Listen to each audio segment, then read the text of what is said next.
Friends, welcome to यूरकन फड्डा classes. और जो हम क्लास 11th की जो तमिलनाडु बोर्ड की जो हिस्ट्री अभी जो है हम कवर कर रहे हैं, और ये उसमें हमारा तीसरा वीडियो है, जिसमें तीसरा वीडियो है लेकिन हमारा चैप्टर यानी कि लेसन जो है वो सेकंड ही है, जिसका हम पार्ट सेकंड कवर कर रहे हैं। जिसमें मैंने आपको पहले जो है जो पैलियोलिथिक एज और उसके जो क्लासिफिकेशंस थे उनको मैंने आपको डिराइव किया और पूरा एक्सप्लेन किया। और अब जो है हमारा जो सेकंड पोर्शन जो इसमें स्टार्ट होगा, यानी कि द हड़प्पन सिविलाइजेशन, और जो हिस्ट्री में जो काफ़ी इम्पोर्टेंस रखता है। तो यहाँ पर जो है हमें कॉन्सेप्ट समझने में भी काफ़ी आसानी होगी, इस वजह से जो है मैंने इसे अलग कर दिया। तो चलिए शुरू करते हैं।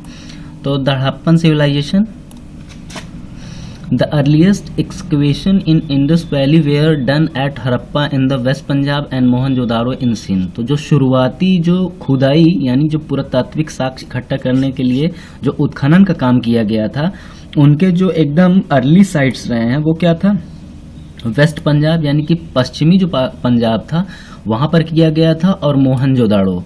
तो बेसिकली अगर आप इस चीज़ को इस तरीके से समझने का प्रयास करें कि जो सिंधु नदी थी उसके जो साइड से लगे हुए खास करके जो मेजर साइट्स रहे हैं, इंपॉर्टेंट पोर्शन रहे हैं, उनको सबसे पहले जो है एक्सकवेट करने की कोशिश की गई, उत्खनन करने का प्रयास किया गया था, क्योंकि यही वो सेंटर था। हड़प्पा सभ्यता का सेंटर क्या रहा है, वो पंजाब और सिंध का इलाका खास करके रहा है, जहां पर मोहनजोदाड़ो और हड़प्पा जैसी साइट्स रही हैं। Both places are now in Pakistan. वर्तमान में ये जो है 1947 के पार्टीशन के बाद जो है ये स्थान जो है पाकिस्तान में चले गए हैं। The findings in these two sites brought to light a civilisation. और यहाँ पर ही जो साक्ष्य और खोजें हुई हैं वही जो है प्रकाश डालती हैं इस सभ्यता के बारे में, खास करके इस पर्टिकुलर दो स्थान पर, सिंध और पंजाब के इन साइट्स पर। It was called the Indus valley civilisation, और इसीलिए इसे जो है सिंधु घाटी सभ्यता कहा जाता है। ठीक है, सिंधु का मतलब क्या है, नदी से मतलब है, वैली घाटी है, वो जो एक तरीके का आर्च क्रिएट है जहां पर जो है जो सेटल हुई पूरी की पूरी आबादी। और सिविलाइजेशन का मतलब तो आप समझ ही रहे हैं, सिविलाइजेशन का मतलब होता है एक स्टेबल जनसंख्या जिसके अपनी कुछ कल्चर्स वगैरह जो है उन्होंने जो है पर्सनली डेवलप की हो, वो सिविलाइजेशन कहलाती है। But this civilisation was later named as the Indus civilisation. और बाद में क्या हुआ, इसे क्या किया गया, इसी सिविलाइजेशन को जो है वैली हटा के सिर्फ इंडस सिविलाइजेशन रख दिया गया, due to discovery of more and more sites far away from the Indus valley civilisation. और ये इंडस सिविलाइजेशन इसका नाम रखने के पीछे इसकी वजह क्या थी, वजह ये हुई कि जो आने वाले टाइम था उसमें जो है बहुत सारी साइट्स मिली, खास करके पर्टिकुलर इंडिया में गुजरात, राजस्थान, हरियाणा, उत्तर प्रदेश, महाराष्ट्र, यहाँ पर जो है इतने वास्ट तरीके से चीज़ें मिली, यानी कि इतने बड़े स्तर पर खोज हुई कि कहीं ना कहीं अगर उसे इंडस वैली सिविलाइजेशन कहा जाएगा तो ये एक तरीके से संकीर्ण शब्द बन जाएगा कि पर्टिकुलर सिर्फ इंडस के किनारे ही सिविलाइजेशन का विस्तार और प्रचार हुआ है, लेकिन ऐसा नहीं है। इस वजह से जो है इसे सिंधु सभ्यता अब बोला जाता है, और उसके पीछे का कॉन्सेप्ट जो है मैंने आपको बता दिया है। और इसको जो है ऑल्सो नोन एज जो है AKA जो है ये हड़प्पन सिविलाइजेशन के नाम से जाना जाता है, क्योंकि क्या है कि हड़प्पन सिविलाइजेशन पहली जो है साइट रही है जो खोजी गई है, और काफ़ी जो है उसके ही सारे एस्पेक्ट जो हैं बाकी जितनी जो साइट्स हैं वहाँ पर देखने को मिलती हैं। तो वो कहीं ना कहीं एक निमोनिक्स टाइप का क्रिएट हो जाता है। तो इसको जो है हड़प्पन सिविलाइजेशन के नाम से भी जाना जाता है, लेकिन इसे जब आप जैसे कि कहीं पे अपनी बात रख रहे हैं या इसको समझने का प्रयास कर रहे हैं तो इंडस सिविलाइजेशन से ही समझने का प्रयास करिएगा। आई होप कि आपको ये समझ में आ रहा होगा, मैंने जो ये 2-3 कॉन्सेप्ट बताए आपको। अब इंपॉर्टेंट साइट्स के बारे में हम लोग पढ़ेंगे। अमंग द अदर साइट्स एक्सक्यूवेटेड, बहुत सारी जगहें भी इसमें एक्सक्यूवेट की गई हैं, जैसे कि कोट दीजी। ठीक है, कोट दीजी कहाँ पर है, सिंध में है जो वर्तमान पाकिस्तान में है। कालीबंगन राजस्थान में है। रोपड़ कहाँ पर है, पंजाब में है। रोपड़ के बारे में जो है न्यूज़ में चीज़ें बनी भी रहती हैं। देखिए, जब किसी भी सभ्यता वगैरह के बारे में जब भी पढ़ेंगे तो वहाँ का जो नदियों का जो पैटर्न होता है, वेरिएशन होता है, उसको जरूर समझ लें। जैसे कि यहाँ पर क्या है, क्योंकि उस टाइम ज़्यादा चीज़ें तो थी नहीं, तो उनको डेवलप होने के लिए जो सबसे इम्पोर्टेंट फैक्टर था वो उनकी नदियाँ थी। तो यहाँ पर कौन कौन सी नदी है, जैसे झेलम है, हड़प्पा है, सबसे इम्पोर्टेंट है, और फिर उसके बाद यहाँ पर रावी नदी है, और जो यहाँ की जो जिसे बैकबोन बोल सकते हैं, रीढ़ की हड्डी बोल सकते हैं डेवलपमेंट होने के लिए, वो क्या थी, इंडस थी। और फिर ये रोपड़ जो है पंजाब में ये जगह है, चंदूदड़ो है, मोहनजोदाड़ो है, ठीक है। और फिर उसके बाद जो है फाइनली एंड में क्या है, ये लोथल है, ये कहाँ पर है, गुजरात में है। और अरेबियन सी, क्योंकि यहीं पर से ये जो है समुद्र और ये व्यापार के लिए सबसे बड़ा केंद्र भी बनने की वजह यही थी। इसी वजह से जो है इस सभ्यता का नगरीकरण हुआ है अरेबियन सी की उपस्थिति की वजह से। कालीबंगन के बारे में जैसे आपको बता दिया मैंने। अब क्या है, बनावली। बनावली कहाँ पर है, हरियाणा। नाम याद रखने में भी थोड़ा आसानी होगी, क्योंकि बनावली जैसे नाम जो है हरियाणा में लोकली देखने को मिलते हैं। Lothal, Surkotada, Dholavira, all the three, ये क्या है, एलएसडी से भी इनको याद रख सकते हैं। एलएसडी जानते ही हैं आप क्या होता है, ये एक तरीके का ड्रग्स होता है। तो ये क्या है, एलएसडी के नाम से आप इसको याद रख सकते हैं। मैंने आपको एक छोटा सा ट्रिक बताया है। The larger cities are approximately 100 hectare in size, और जो 100 हेक्टेयर का जो साइड होता है 100 हेक्टेयर का, उससे भी ज़्यादा बड़ी बड़ी जो है यहाँ पे साइड जो है एक्सकेवेट की गई हैं।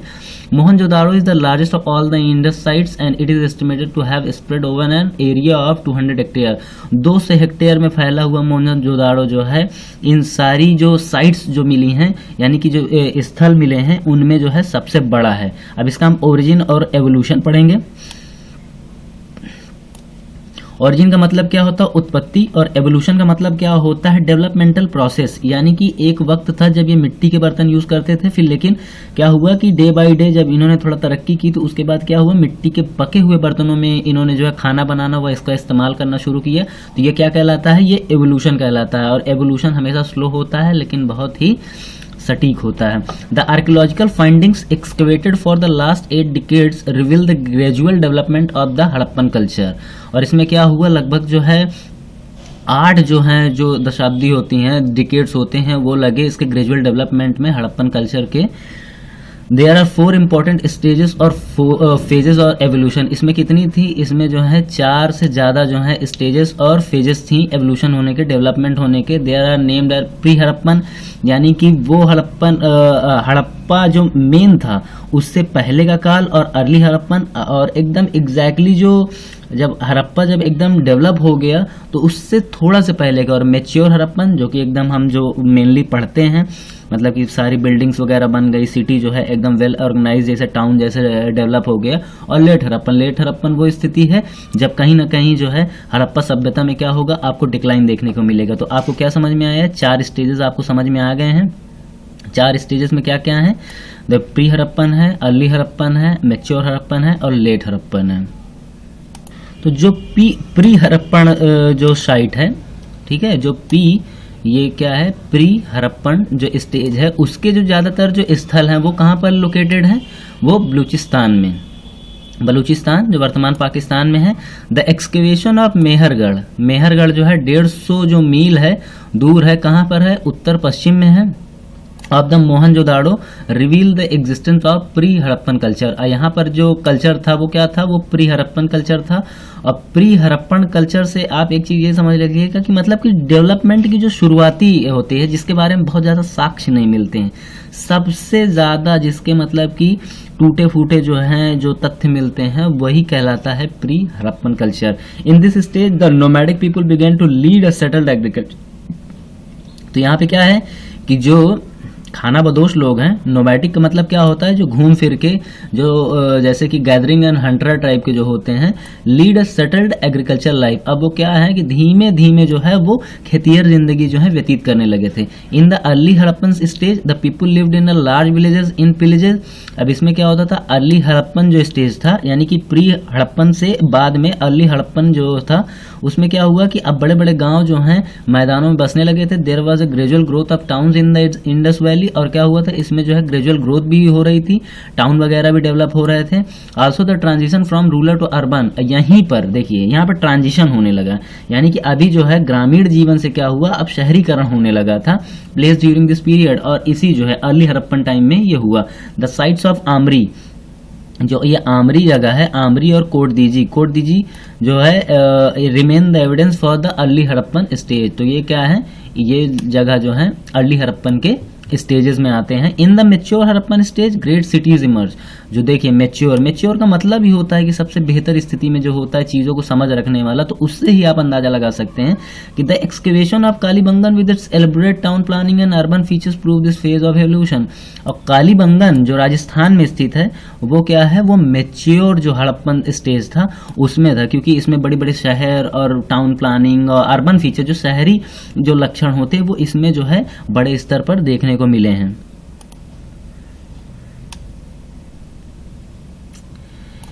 In the late stage, in the late Harappan stage, देखिए अब लेट का मतलब क्या होता है, देरी वाला, जो सबसे आखिरी वाला। The decline of the Indus culture started, और इसी में क्या हुआ, जो इंडस जो संस्कृति थी, ये सभ्यता था, उसका क्या हो गया, जो है डिक्लाइन शुरू हो गया था, यानी कि वो नष्ट होना शुरू हो गया। The excavation at Lothal reveal this stage of evolution. Lothal with its port was founded much later. और इसमें क्या हुआ कि जो लोथल है वो सबसे आखिरी में इसी में पाया गया था। लोथल कहाँ पर है, आप समझ रहे हैं ना, मैं गुजरात की बात कर रहा हूँ, जहाँ पर डॉक है। ठीक है, डॉक का मतलब क्या होता है, यहीं पर से जो है जितने भी समुद्री रास्ते के माध्यम से जो भी व्यापार वगैरह किया जाता था वो लोथल से ही किया जाता था। It was surrounded by a massive brick wall as a flood protection. और यहाँ पर है एक मैसिव ब्रिक वॉल, यानी कि अब वर्तमान में इसको डैम जैसा भी बोल सकते हैं, बांध, जो क्या करता था कि फ्लड प्रोटेक्शन में काम करता था, बाढ़ वगैरह आने से रोकता था। Lothal remained an emporium of the trade between the Harappan civilization and the remaining part of the India as well as the Mesopotamia। Mesopotamia जो कि दजला फरात जो नदी है, अरे अब वर्तमान में इसको आप इस तरीके से भी जोड़ सकते हैं कि इराक और जो सीरिया की जो सभ्यता थी उसी को वर्तमान में मेसोपोटामिया की सभ्यता के नाम से जाना जाता है। ये दजला जो फरात नदी है उसी के किनारे ये डेवलप हुई थी। और इंडिया मतलब कि हड़प्पन सिविलाइजेशन और जो मेसोपोटामिया के बीच जो ट्रेड होता था वही इस लोथल का जो रास्ता था इसी के माध्यम से होता था।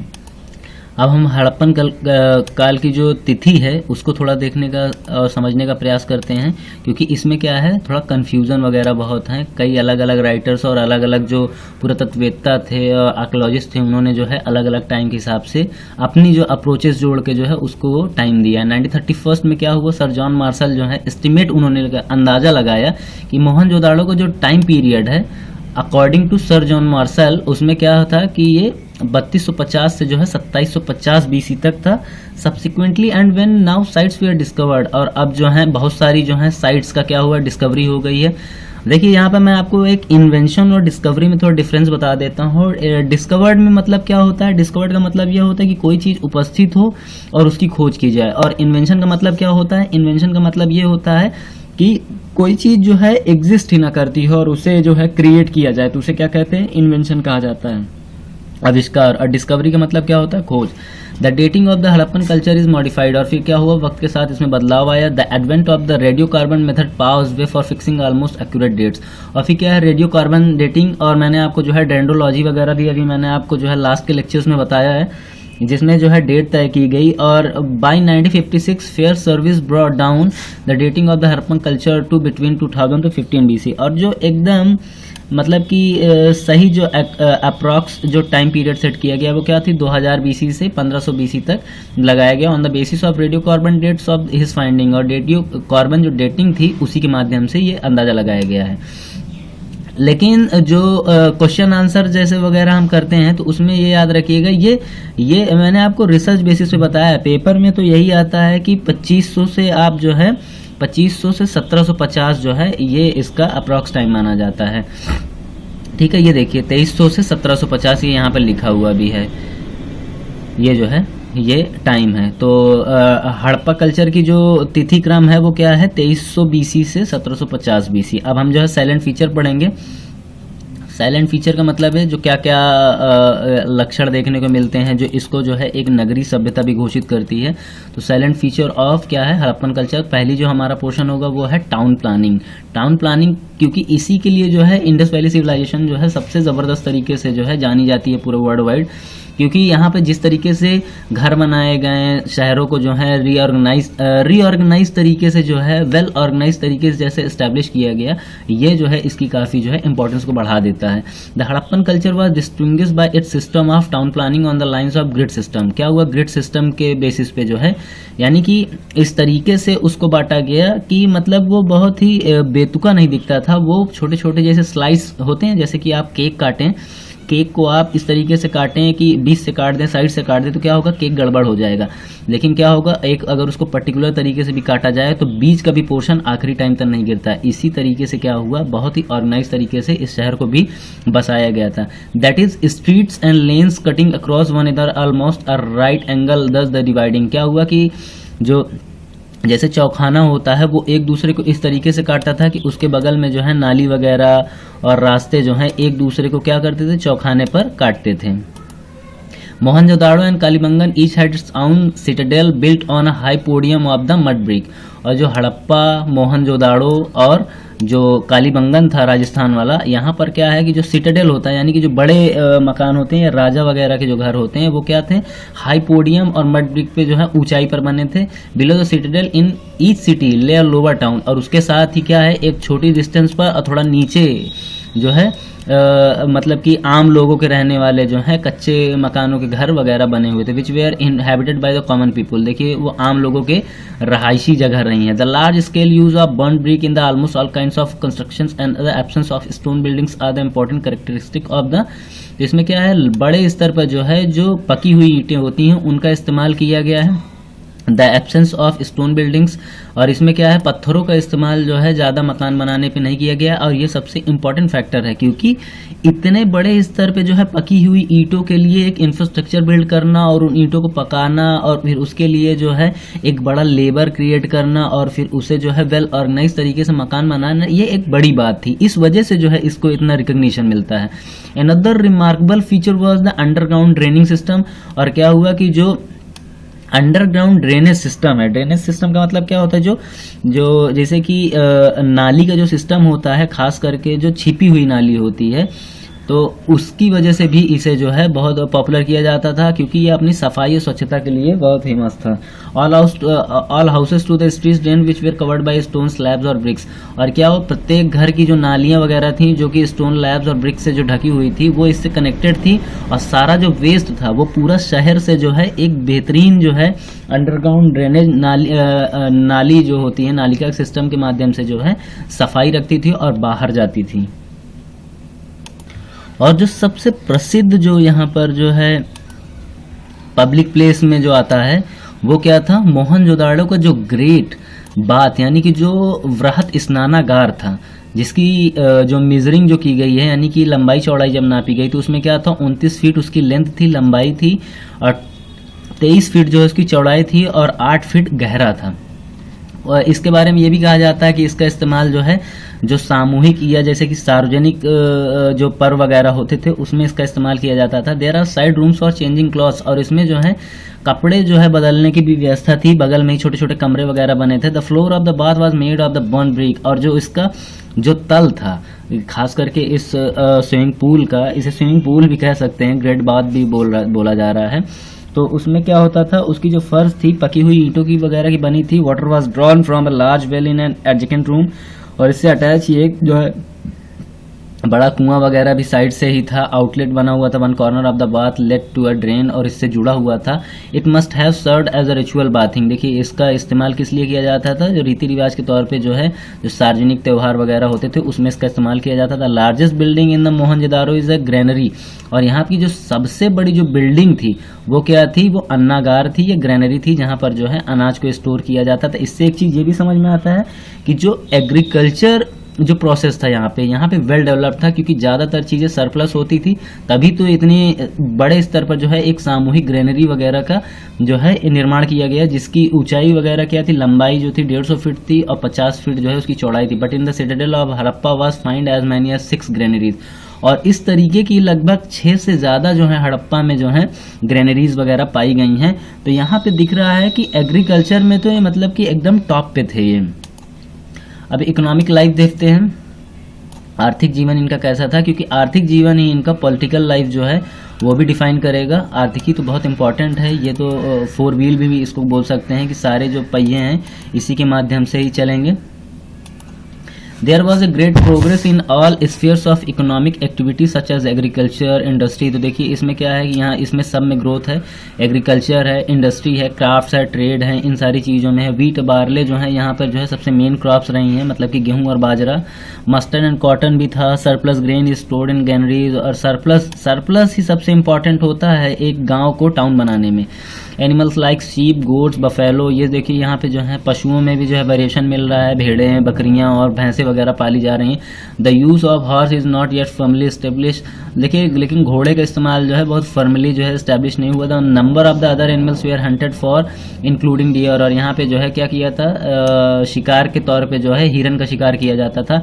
Specialise group of artisans include goldsmith, यहाँ पे जो है पर्टिकुलर कुछ सेक्शंस थे जो अपने काम के लिए जो है फेमस है, जैसे कि गोल्ड स्मिथ जो है, ब्रिक मेकर है, स्टोन कटर्स हैं, वीवर्स हैं, बोट बिल्डर्स हैं, टेराकोटा मैन्युफैक्चरर्स हैं। टेराकोटा मैन्युफैक्चर से मतलब क्या होता है, छोटे छोटे बच्चों के खिलौने बनाने वाले जो व्यक्ति होते हैं। Bronze and copper vessels are the outstanding, यहाँ पर जो है ब्रॉन्ज और कॉपर की, तांबे और जो कॉपर होता है कांसे की जो है, यहाँ पर कई अलग अलग तरीके के बर्तन के भी एग्जांपल्स मिले हैं हड़प्पन मेटल क्राफ्ट के। गोल्ड एंड सिल्वर ऑर्नामेंट्स, जो सोना और चांदी के जो हैं, जो ये सौंदर्य प्रधान जो सामान होते हैं, ऑर्नामेंट्स वगैरह जो हैं यहाँ पे कई मिले हैं। Pottery remains plain in some places, red and black painted pottery यहाँ पे जो है काफ़ी तादाद में मिली है। Beads were manufactured from a wide variety of, तो यहाँ पे जो है मोती मनके वगैरह भी जो है बड़े स्तर पर मिले हैं और अलग अलग तरीके के मिले हैं। ये जो आप जैसे कि ये सील देख रहे हैं, सील से मतलब समझते हैं, सील से मतलब ये एक तरीके की क्या है, सॉवरेनिटी की पहचान है, जिसमें ये देखिए क्या है, ये बुल जो है यहाँ पर काफ़ी पवित्र पशु माना जाता था, और यही हड़प्पन सील है जो पहचान बनाती है। और ये इसमें जो लैंग्वेज लिखी हुई है ये आज तक पढ़ी नहीं गई है, अभी तक ये पढ़ी लिखी नहीं गई है। इसमें क्या है, काफ़ी टिपिकल लैंग्वेज है और जो है संकेतात्मक ज़्यादा है, इस वजह से जो है इसे पढ़ने में अभी बहुत कठिनाई आ रही है, और अभी इसका जो है फाइनल जो है नहीं हुआ। Internal trade was extensive with other part, आंतरिक तौर पे तो व्यापार होता ही था। Foreign trade was mainly conducted with Mesopotamia, Afghanistan and Dilmun, वो जो बहरीन वगैरह हैं, बहरीन वगैरह से भी व्यापार होता था। मेसोपोटामिया से तो होता था। मेसोपोटामिया जब बोला जाए तो हमेशा याद रखिए सीरिया और इराक वाला इलाका याद रखिएगा, अफगानिस्तान तो नॉर्मली सभी जानते हैं। और यहाँ पे जो है ईरान से जो है, अफगानिस्तान ईरान से क्या क्या ये जो है इंपोर्ट वगैरह और ट्रेड वगैरह किया जाता था। Gold, copper, several semi precious stones, और बहुत जो बहुमूल्य टाइप के जो पत्थर होते थे ना, रूबी हैं और इस तरीके की चीज़ें जो हैं। तो मेन एक्सपोर्ट्स भी आर सेवरल एग्रीकल्चर प्रोडक्ट्स। अब भारत का जो है, जो प्राचीन टाइम से आप देखेंगे जो हमारा एक्सपोर्ट्स प्रोडक्ट्स जो मेनली रहे हैं वो हमेशा जो है क्या रहा है, एग्रीकल्चर गुड्स रहे हैं, जैसे कि wheats, barley, peas, oil seeds and variety of finish product including cotton good. तो कॉटन गुड्स हैं, पॉटरी है, बीड्स है, टेराकोटा फिगर्स है, आइवरी है, यानी कि हाथी के जो दांत होते हैं उनको आइवरी बोला जाता है। इन सारी चीज़ों को जो है व्यापार क्या करते थे, बड़े स्तर पर होता था।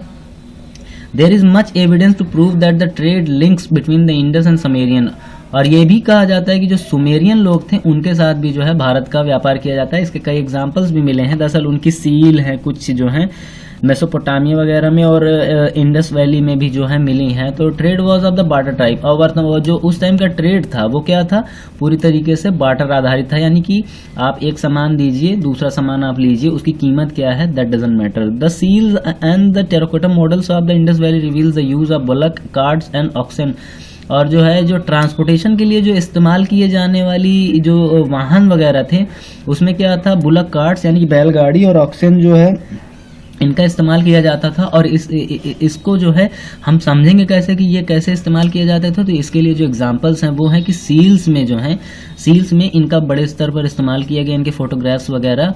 और जो समुद्र के जो माध्यम से जो ट्रांसपोर्टेशन का जो वाहन थे वो क्या थे, बोट्स और शिप्स वगैरह थे, जिससे ये समझ में आता है कि जो नेवल स्टेबिलिटी थी वो भी अच्छी खासी थी, जिससे जो है बाकी चीज़ें ट्रेड वगैरह जो है इफ़ेक्टिव तरीके से काम करते थे।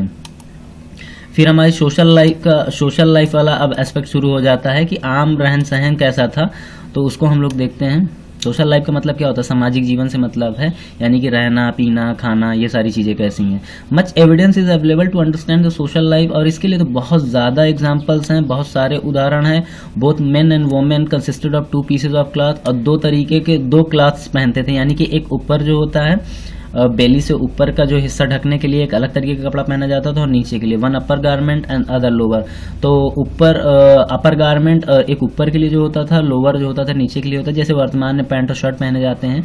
Beads were worn by men and women, beads क्या होती थी, महिलाएं पहनती थी, जो जैसे मोती वगैरह और ये सारी चीज़, jewellery such as bangles, bracelets, fillets, girdles, anklets, ये सारी चीज़ें जितने भी महिला सौंदर्य प्रधान वस्तुएं हैं, यानी कि बैंगल्स चूड़ियां हैं, ब्रेसलेट्स हैं जो कंगन वगैरह पहने जाते हैं, एंकलेट्स जो पैर में जो पहना जाता है, ईयरिंग्स कान में पहनने वाली जो बालियां हैं, फिंगर रिंग्स अंगूठी वगैरह हैं, ये सारी चीज़ों की भी बड़े स्तर पे यहाँ पर एग्जाम्पल्स मिले हैं, जिससे ये साबित होता है कि यहाँ पे जो है सौंदर्य की काफ़ी वैल्यू थी। और सौंदर्य की वैल्यू होने का मतलब भी एक चीज़ आप ये समझ लीजिए कि जो इकोनॉमिक जब स्टेबिलिटी जब अच्छी होती है तो ही ये सारी चीज़ें जो हैं मैटर करती हैं, कि यहाँ पे बाकी चीज़ों का भी इम्पोर्टेंस है। This ornaments were made of gold, और ये ज़्यादातर चीज़ें क्या थी, गोल्ड, सिल्वर, कॉपर, ब्रॉन्ज और सेमी प्रीशियस जो स्टोन्स होते हैं, यानी कि काफ़ी कीमती जो पत्थर होते हैं उनके आधार पे ही बनाए गए। The use of cosmetics was common, यहाँ पे जो है कॉस्मेटिक्स का जैसे कि पाउडर, क्रीम, इस तरीके की चीज़ें, लिपस्टिक्स वगैरह के भी जो है उस टाइम के हिसाब से। देखिए इतिहास की सबसे जो खास चीज़ है कि इतिहास को उसके टाइम के हिसाब से देखना चाहिए। अब आज जैसे हम इन सारी चीज़ों को सुन रहे हैं तो हमको यही नहीं लगता होगा, हमें यकीन ही नहीं होता कि उस टाइम जो है चूड़ियाँ वगैरह कैसे रहती होती हैं, लेकिन इतिहास को इतिहास के टाइम के हिसाब से देखना चाहिए। उस टाइम पे अगर उन्होंने कोई एक मोटा सा भद्दा सा भी गोला राउंड जो है हाथ में पहना होगा, तो वर्तमान की जो ये परिष्कृत जो आजकल की जो पतली बारीक चूड़ियां हैं, तो कहीं ना कहीं ये उसी का मॉडिफाई रूप है। तो क्या हुआ कि हम ये नहीं बोल सकते कि उस टाइम के लोग जो हैं टेक्नोलॉजी से वाकिफ नहीं थे या उनकी जो है टेक्निक्स काफ़ी कमज़ोर थी, तो ये गलत बात है। मनोरंजन के भी यहाँ पर जो है कई साधन उपलब्ध थे, जैसे कि various household articles made of pottery, stone, shells, और ये इन सारी चीज़ों का इस्तेमाल जो है घरेलू जो है कामकाज में लिया जाता था।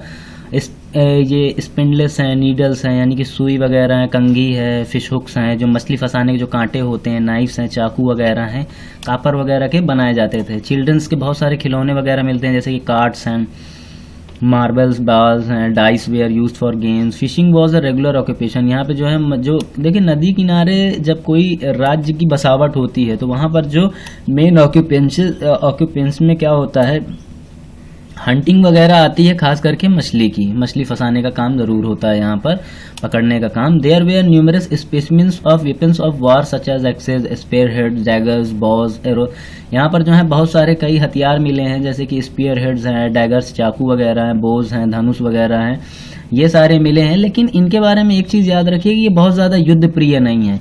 एक लेवल पे पहुंचने के बाद ही यहाँ पर जो है युद्ध के जो संसाधन होते हैं उनकी बड़ी तादाद ये वगैरह मिली हैं, लेकिन युद्ध प्रिय नहीं थे कभी इंडस वैली सिविलाइजेशन वाले।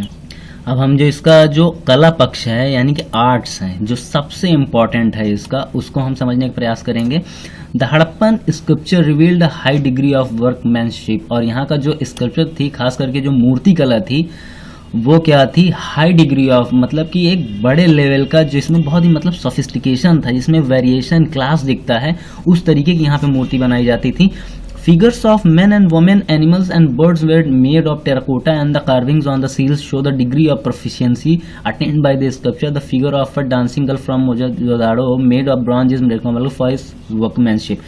तो यहाँ पर क्या होता था कि महिलाएं, पुरुष, पशु और पक्षी, इनके जो टेराकोटा वगैरह बनते थे, यानी कि छोटी छोटी मूर्तियां बनती थी मिट्टी की, और सील्स वगैरह बनाए जाते थे, तो उसमें क्या होता था कि उसमें सफाई का एक अलग लेवल दिखता था। मोहनजोदाड़ो से एक जो है ब्रॉन्ज की जो है एक नर्तिका की मूर्ति मिली है, और उसकी आप कलाकारी देखेंगे तो आप दंग रह जाएंगे कि उस टाइम के हिसाब से ये इतनी ज़बरदस्त बनी हुई है। इसमें जो वेरिएशन दिख रहा है, जिस तरीके से हाथों को मोड़ा गया है और बॉडी को शेप दिया गया है, वो बहुत ही ज़बरदस्त है। इस right hand rest on the hip, और उसका क्या है कि जो राइट हैंड है यानी कि जो दायां हाथ है वो क्या है, कमर पे रखा हुआ, while the left arm covered with the और जो लेफ्ट आर्म है वो क्या है, चूड़ियाँ वगैरह से पूरा भरा हुआ है। और 2 स्टोन्स स्टैचूज फ्रॉम हड़प्पा, और 2 जो स्टैचूज मिले हैं हड़प्पा से वो भी जो है एक उत्कृष्ट नमूना बनते हैं हड़प्पा में मिली हुई आर्ट एंड कल्चर और वहाँ के मूर्तिकारों की जो कैपेबिलिटी थी उसको देख के जो है। The pottery from Harappa is another specimen है, यहाँ पे जो है पॉटरी वगैरह जो है बड़े स्तर पे मिली हैं। The pots and jars they are painted with various design and colour. और यहाँ के जो पॉट्स और जार जो मिले हैं, जो बड़े बड़े जो बर्तन वगैरह मिले हैं, जार्स जो है मर्तबान जिसे कहा जाता है, वो जो मिले हैं उसमें क्या है कि डिजाइन्स और कला का भी इस्तेमाल किया गया, कलर भी किया गया। पेंटेड पॉटरीज बेटर क्वालिटी, और इसमें जो है अच्छे कलरों का इस्तेमाल किया गया। The pictorial motifs consisted of geometrical patterns like horizontal lines, circles, leaves. और इसमें क्या हुआ कि ज्योमेट्रिकल जो पैटर्न्स होते हैं ना, जैसे कि रेखा खींचना, त्रिभुज बनाना, त्रिकोण, समकोण, ये सारी जो आकृतियां होती हैं पौधे और पेड़ पौधे और पत्तियों के साथ, इनका जो है बड़े स्तर पे जो है पिक्टोरियल मोटिव के तौर पे जो है इनमें चित्र वगैरह भी बनाए गए हैं जो बर्तन वगैरह मिले हैं उसमें। और इसमें जो है सम पॉटरीज में तो क्या किया गया, मछली और जो मोरनी होती है, मोर होते हैं, उनके चित्रों का भी इस्तेमाल किया गया है। अब स्क्रिप्ट के बारे में देखते हैं हम। स्क्रिप्ट के बारे में, स्क्रिप्ट मतलब क्या होता है, लिपि जो होती है। The Harappan script has still to be fully deciphered, और अभी भी क्या है इसको जो है एलिब्रेट करना बाकी है, इसके बारे में बहुत ज़्यादा जानकारी अभी जो है हमें नहीं है। The numbers of sine is between 400 and 600, जो जैसे कि वर्तमान में काका घागा है तो उसमें क्या है 38 से 40 जो है शब्द हैं, लेकिन उस टाइम की जो स्क्रिप्ट थी उसमें 400 से 600 जो है सांकेतिक चिन्ह थे। Basic and the rest are their variant, और उसके भी जो अलग जो बचे वो उसके वेरिएंट्स थे। The script was mostly written from right to left, और जो उस टाइम की जो लिपि थी वो लिखी किधर से जाती थी, राइट टू लेफ्ट लिखी जाती थी, बाएं से दाएं लिखी जाती थी। In a few long seals the इसे जो है क्या कहा जाता था, बॉस्ट्रोफिडन मेथड भी कहा जाता है। Writing in the reverse direction in the alternative line was adopted, और इसमें जो है अल्टरनेटिव लाइन के तौर पे जो है उल्टा भी किया जाता था कि एक तरफ से सीधा लिखते जाओ, फिर दूसरी तरफ से फिर सीधा लिखना शुरू कर दो, यानी कि पहले बाएं से दाएं फिर दाएं से बाएं। ठीक है, ये क्या होता था, इसको कहा जाता था बॉस्ट्रोफिडन मेथड भी कहा जाता था। Parpola and his Scandinavian colleagues came to conclusion, जो परपोला और स्कैंडिनेवियन कलीग हैं, स्कैंडिनेविया क्या है, ये 3 देशों का अलग अलग ग्रुप है, नॉर्वे और फिनलैंड के पास जो है। Colleagues came to conclusion that the language of the Harappan was Dravidian, और जो हड़प्पन लोगों की जो भाषा थी या लैंग्वेज जो थी वो क्या थी, वो द्राविडियन थी। द्राविडियन का मतलब क्या है, दक्षिण भारत में जो निवास करने वाले लोग हैं। ये देखिए आप, ये सील देखिए और ये हड़प्पन स्क्रिप्ट देखिए, इसमें क्या होता था, इधर से लिखना शुरू करते थे, फिर इधर से लिखते थे, फिर इधर से लिखते थे। और ये सारे सांकेतिक चिन्ह हैं जो टोटल कितने थे, 400 to 600 थे। और ग्रुप ऑफ सोवियत, और ये जो परपोला और स्कैंडियन जो कलीग्स थे, इन्होंने जो अपना कंक्लूजन दिया था लैंग्वेज को लेके कि ये एक द्रविडियन लैंग्वेज है, इसको जो समर्थन जो है सोवियत स्कॉलर जो हैं, जितने भी रशिया और उससे जो एफिलिएटेड कंट्रीज के जो यूनाइटेड जो यूएसएसआर जिसे बोलते हैं, उसके जो एफिलिएटेड जो सदस्य रहे हैं, उन्होंने भी जो है इसमें सहमति जताई है। Other scholars provide different view connecting the Harappan script with that Brahmi, और इसे बहुत सारे लोग ये भी बोलते हैं कि ये जो ब्राह्मी स्क्रिप्ट थी उससे ये कनेक्टेड है, उससे जुड़ी हुई है। The mystery of Harappan script still, और अभी भी जो है ये हड़प्पा जो स्क्रिप्ट है अभी भी क्या बनी हुई है, अभी भी जो है ये एक तरीके की मिस्ट्री बनी हुई है। अभी भी इसका जो है फाइनल जो है नहीं निकला है कि एक्चुअल में ये स्क्रिप्ट किससे रिलेटेड है, और इसके बारे में तो मिस्ट्री बनी हुई है और अभी भी जो है इसको सही से एक्सप्लेन नहीं किया गया है। आई होप कि आने वाले टाइम में रिसर्च वगैरह ज़बरदस्त तरीके से होंगे तो उसमें इसका आंसर मिलेगा कि ये स्क्रिप्ट जो है किससे संबंधित है, स्क्रिप्ट एक्चुअल में है क्या।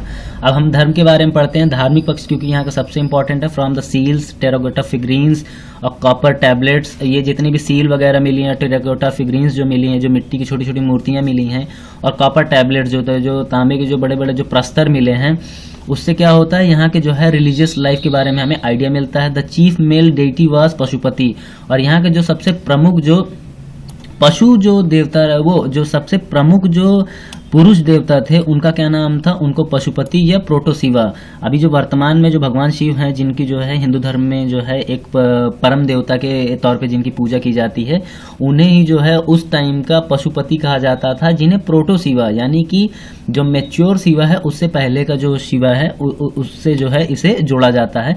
Represented in a seals are sitting in a yogic gesture, वो क्या है कि एक योगा आसन के तौर पे जो है वैसे हुए हैं, और 3 फेसेस भी शो कर रहे हैं, यानी 3 त्रिमुखी हैं, और 2 हॉर्न्स, उनके सींग भी निकले हुए हैं। इज सराउंडेड बाय 4 एनिमल्स, और वो 4 जो पशु हैं, एलिफेंट, टाइगर, राइनो और buffalo, each facing a different direction. और इससे एक चीज ये क्या है, ये जो 4 जानवर मैंने आपको नाम बताए, इससे एक चीज ये भी समझ लीजिए कि एलिफेंट, टाइगर, राइनो और बफेलो, इन चारों जानवरों से बहुत ही अच्छी तरीके से अवगत थे हड़प्पा सभ्यता के लोग। 2 deer appear on his feet, क्या है कि 2 जो हिरन थे उनके जो है चरणों के पास जो है बैठे हुए हैं। The chief female deity was the mother goddess represented in a terracotta figurine, और जो देवी हैं, जो प्रमुख महिला जो देवी हैं, स्त्री देवी जो हैं, वो क्या है, मदर गॉडेस हैं, जो कि टेराकोटा फिगरीन में जो है रिप्रेजेंट की गई हैं। In later times linga worship was prevalent, और यहाँ पे जो है लिंग पूजा के भी जो है साक्ष्य वगैरह मिलते हैं। Trees and animals where also worshipped by the Harappans, और इसमें क्या है कि पशु और जो पेड़ और पौधे जो थे, पेड़ पौधे पशुओं की भी यहाँ पे पूजा होती थी। They believed in the ghost, और वो जो है जादू टोना वगैरह जैसे कि भूत प्रेत और जो माताएं जो दैवीय शक्तियां हैं उनमें भी इनका भरोसा था। अंधविश्वास भी काफ़ी कुछ जगह पे था। और amulets as a protection against them, जो वर्तमान में जो ताबीज़ पहनने का जो सिस्टम है उस टाइम भी जो है ये एमुलेट्स का मतलब ताबीज़ ही होता है, प्रोटेक्शंस अगेंस्ट देम, और इससे जो है बचाव के लिए, जो ये घोस्ट और एविल फोर्सेस से बचाव के लिए जो है लोग इसको पहनते थे। तो ये देखिए इसमें क्या होता है, इसमें कहीं ना कहीं आपको वर्तमान जो समाज है हमारा उससे जो है आपको एक कनेक्टिविटी मिल रही होगी। अब हम बरियल मेथड्स को पढ़ते हैं कि यहाँ पे जो है सावधान की व्यवस्था क्या थी, किस तरीके से जो है शव का दहन वगैरह किया जाता था या उसे कैसे दफनाया जाता था। The cemeteries discovered around the cities like Mohenjodaro, Harappa, Kalibangan, Lothal और रोपर। तो ये 5 जो बड़े बड़े जो साइट्स हैं, मोहनजोदाड़ो, हड़प्पा, कालीबंगन, लोथल और रोपर, यहाँ पर से जो है बड़ी बड़ी कब्रें प्राप्त हुई हैं। खास करके हड़प्पन जो burial practice of the Harappan के, इससे ही जो है आपको लक्षण भी देखने को मिलेंगे। Complete burial and post cremation burial well popular and Mohenjodaro. तो क्या हुआ यहाँ पे, यानी कि या तो पूरी तरीके से जो है दफना दिया जाए या पहले जलाया जाए और उसके बाद क्या किया जाए कि दफनाया जाए। ये व्यवस्था कहाँ थी, मोहनजोदाड़ो में थी। At Lothal the burial pit was lined with the burnt brick indicating the use of coffin, और कॉफिन्स वगैरह का और जली हुई ईंटों का जो है एक पिट लाइन के साथ क्रिएट करके जो है लोथल में इसका इस्तेमाल किया जाता था व्यक्ति को दफनाने में। वुडन कॉफिन्स, और क्या होता था जो लकड़ी के जो ताबूत वगैरह होते हैं कॉफिन्स, उसका इस्तेमाल कहाँ किया जाता था, हड़प्पा में किया जाता था। The practice of pot burials is found at the Lothal sometimes with pairs of skeletons. और क्या होता था, जो जैसे कि एक व्यक्ति है उसको जला दिया गया और मतलब कि उसका शवदाह कर दिया गया, और उसके बाद जो है उसको पॉट में जो है उसके जो बरियल्स होते हैं, जो बचे हुए अवशेष होते हैं, उसको भर के फिर उसको जो है लोथल में दफनाने की परंपरा वगैरह थी। However, there is no clear evidence for the practice of सती। लेकिन एक चीज़ याद रखिएगा, बहुत से लोग क्लेम करते हैं कि यहाँ पर जो है सती प्रथा के साक्ष्य मिले थे, लेकिन ऐसा नहीं है। सती प्रथा जो है उत्तर वैदिक काल की परंपरा है जो बाद में शुरू होती है, पहले नहीं। और फाइनली हम लोग जो है इस चैप्टर के एकदम लास्ट टॉपिक पे आ गए हैं, जिसमें है कि डिक्लाइन ऑफ हड़प्पन कल्चर। तो हड़प्पन कल्चर जो है किस तरीके से जो है अपने जो है क्षय की ओर जाती है, अपने नष्ट होने की स्थिति की ओर जाती है। There is no animus viewing pertaining to the cause for the decline of the Harappan culture. तो फाइनली जो कंक्लूजन ये निकला कि इसके लिए जो है सिर्फ खाली एक वजह जो है नहीं मानी जा सकती है जो हड़प्पन कल्चर को नष्ट करने के लिए काफ़ी हो। Various theories have been postulated, बहुत सारे जो है सिद्धांत जो है बनाए गए, समझे गए, उन पर रिसर्च किया गया। Natural calamities like recurring flood, drying of the rivers, decreasing fertility of the soil due to excessive exploitation and occasional earthquakes might have caused the decline of Harappan site. तो यहाँ पे जो है कई सारे जो है एग्जाम्पल्स दिए गए हैं, इन्हें भी जो है वजह मानी जाती है, जैसे बाढ़ वगैरह का आना, जो है नदियों का सूखना, डिक्राइजिंग, और क्या होता है मृदा की जो फर्टिलिटी है यानी कि जो उर्वरक क्षमता है उसका कम हो जाना, और जो है लगातार जो है भूकंप वगैरह का आना, ये वजह मानी जाती है। According to the some scholars to the final blow was, लेकिन जो सारे लगभग जो स्कॉलर्स जो हैं जिस बात पे जो है अपने व्यू पे जो है एक मत होते हैं, वो ये है, उनका मानना यही है कि जो डिलीवर्ड किया गया, delivered by the invasion of Aryan, तो आर्यन का जो आक्रमण है उसी को जो है बड़े स्तर पे ये माना जाता है कि इंडस वैली सिविलाइजेशन के अंत की सबसे बड़ी वजह यही थी। The destruction of the fort is mention in the Rigveda, और ऋग्वेदा में जो है क्या है कि इसके जो है खत्म करने के बहुत सारे एग्जाम्पल मिलते हैं। Also the discovery of human skeleton huddled together Mohenjodaro. अब बहुत सारे जो है स्केलेटन्स है, जैसे एक कब्र में ही 10-10 जो हैं लोगों के जो हैं जो स्केलेटन्स होते हैं, कंकाल वगैरह होते हैं, वो प्राप्त हुए हैं। इससे ये समझ में आता है कि कहीं ना कहीं जो है जो फॉरेन लोग थे, फॉरेनर्स थे, आर्यंस थे, उन्होंने यहाँ पे इन्वेड किया और इन लोगों को मारा वगैरह और इनकी जो है सभ्यता को एकदम चरम पिला दिए खत्म होने के। लेकिन इससे एक चीज़ ये भी याद रखिएगा कि इसके बाद जो है जो इनकी हिस्ट्री है वो नेक्स्ट लेवल पे शुरू होती है। अब यहीं पर से जो है पूरे भारतीयों का विस्तार होगा, यानी कि आप जो देख रहे हैं कि इंडस वैली की सिविलाइजेशन जो किनारे जो बसी हुई थी, अब उसका विस्तार कहाँ होगा, उत्तर प्रदेश और बिहार वगैरह में इनका प्रचार प्रसार भी होगा और ये वहाँ से फैलेंगे भी। The Aryans had superior weapons as well as swift horse's.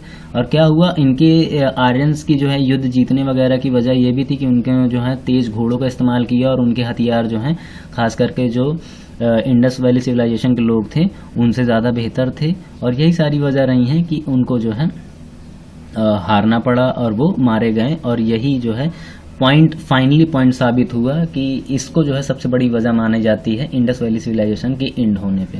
तो आई होप कि आपको ये वीडियो अच्छा लगा होगा, तो आप जो है इसे कंटिन्यू रखिए। आप जो है मैं जब 3rd चैप्टर बनाऊंगा तो उसमें जो है उसके बाद जो है क्वेश्चन आंसर सेशंस वगैरह भी कराए जाएंगे। तो thank you for watching the video.